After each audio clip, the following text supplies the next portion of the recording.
एक किस्सा ऐसा था कि वहीं का लोकल गिरनार के आसपास के रहने वाला व्यक्ति, सामान्य कक्षा का व्यक्ति था। वो एक संत की सेवा करने के लिए रोज उनके पांव दबाना, रोटला बनाना, झाड़ू पोछा करना ये करता था, और आने जाने में कुछ समय ज्यादा लग जाता था। तो बाबा जी ने उनसे पूछा, क्या बात है, तुम्हारे आने जाने में आजकल समय का कुछ ठीक नहीं रहता? तो उन्होंने कहा कि परिवार का कर्जा है बापू, और कर्जे की वजह से थोड़ी मजदूरी एक्स्ट्रा करनी पड़ती है, आने में देर हो जाती है।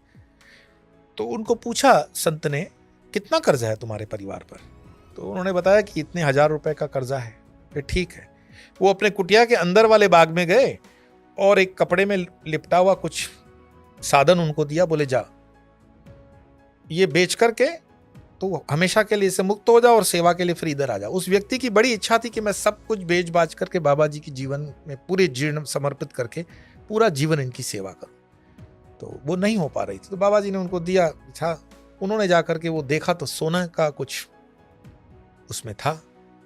वो ज्वेलर के पास गए, जवेरी के पास नीचे शहर में, और जवेरी ने जब देखा तो फटेहाल आदमी के पास मानो कि 100-200 ग्राम का सोना हो, तो उसको डाउट गया। उसने वहां के डीएसपी को फोन किया।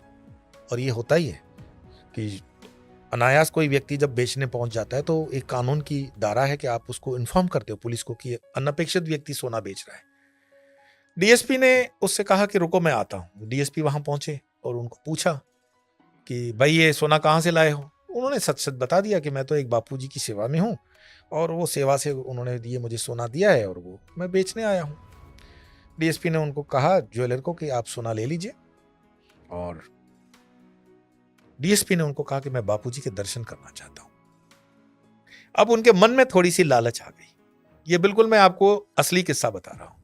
वो भी बापूजी के आश्रम में पहुंचे और खूब सेवा की। 2-3 दिन तक बापूजी ये खाओ न वो खाओ, न चरण दबाए, न झाड़ू पोछा किया। लेकिन बाप जी समझ गए कि इसके मन में क्या है।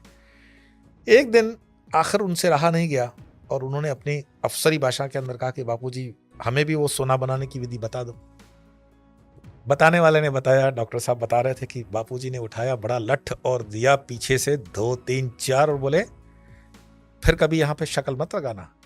तो संतों के साथ कभी कभार ये आप जो अपेक्षाएं रखकर जाते हो, कृपा सहज होती है, अपेक्षाकृत कृपा नहीं होती है। नमस्कार। नमो नारायण।